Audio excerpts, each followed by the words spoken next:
My name is Mike, and this is the Hot Seat.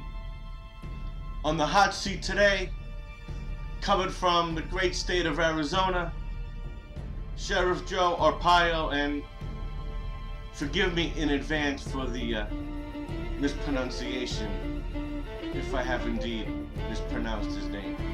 Sheriff Joe continues to raise questions that touch on the authenticity of the long-form birth certificate issued in last April, and the possibility Obama is using a fraudulent Social Security number.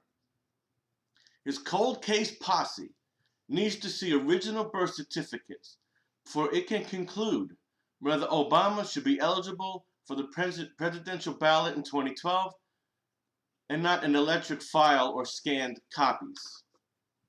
Sources say the panel needs to examine the microfilm documenting Obama's birth, as well as the ink and paper original 1961 birth records the Hawaii Department of Health is supposedly holding in its vault. The posse wants to see the entire microfilm roll containing Obama's birth certificate, not just a microfilm copy of Obama's long-term birth certificate in isolation. Corsi explained an individual microfilm copy could be forged, but forging the entire microfilm reel on which Obama's birth certificate is in sequence would be almost improbable. The focus on the microfilm records of Obama's birth arose after Arpaio's investigators realized the birth certificates of twins born the day after Obama, the Nordikes, had been released as white-on-black copies of microfilm to the family by the Hawaii Department of Health in 1966. WND has also reported that Obama birth certificate's number appears to be out of sequence with the birth certificates of the Nordike twins. Now, folks, pay attention to this.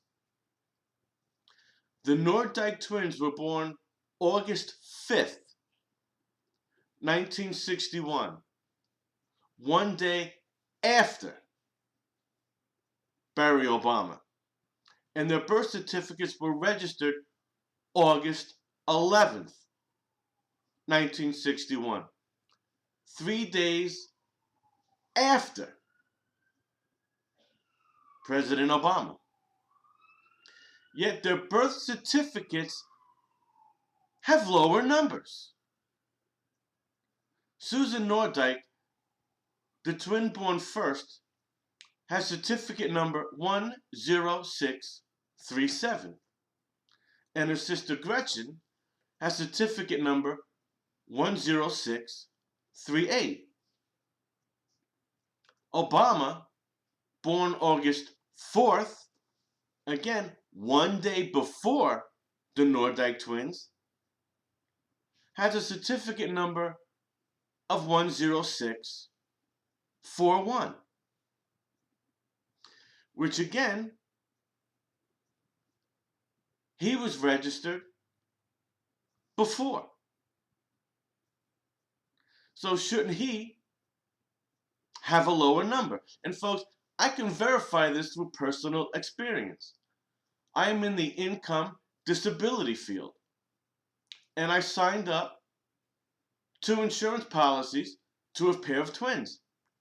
And I knew who was born first by the last 4 digits of the Social Security number, and the twins said that I was correct. So folks, this argument by Sheriff Joe holds water.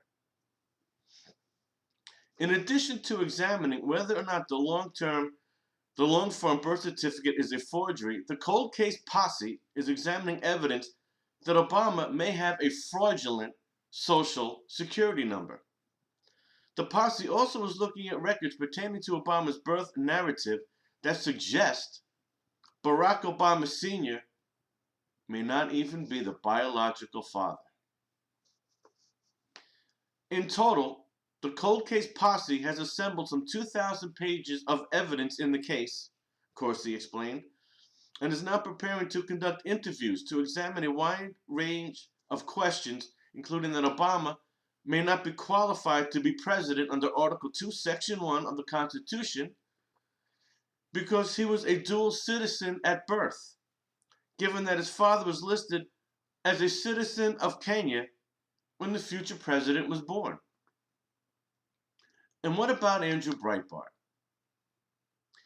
He stated that he had videos in which he would expose ties to Bernardine Ray Dawn and Bill Ayers, self-professed communists and leaders of the radical group Weather Underground, who Mr. Breitbart insisted springboarded young Barack Obama's political career.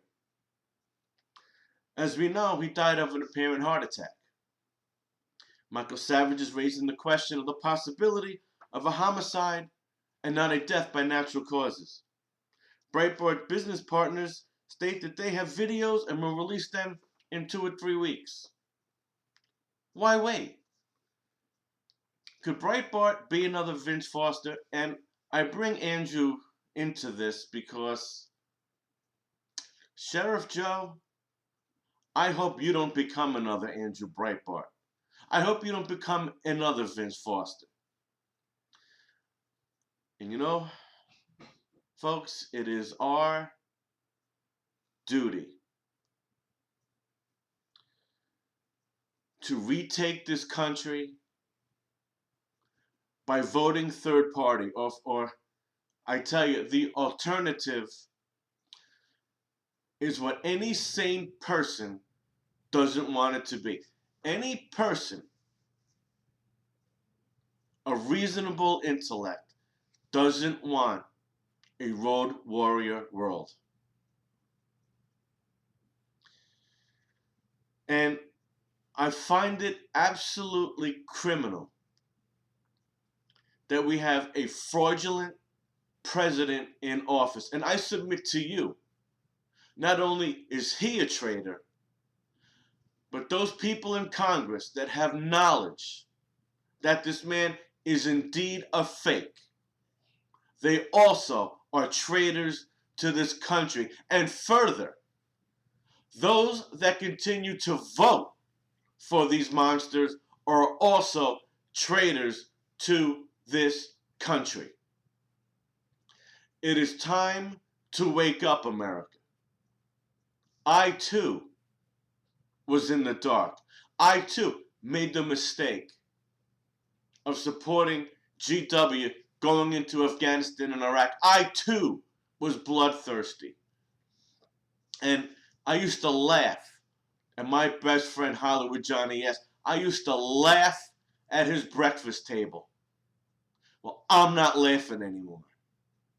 And it is time for us to take responsibility. It is okay to admit that you were wrong about Obama. You were wrong in supporting him. It's okay to admit that you were fooled and you were lied to. These people are masters of the game. And if we don't first try to vote these people out, the alternative will be truly catastrophic. My name is Mike. This is The Hot Seat.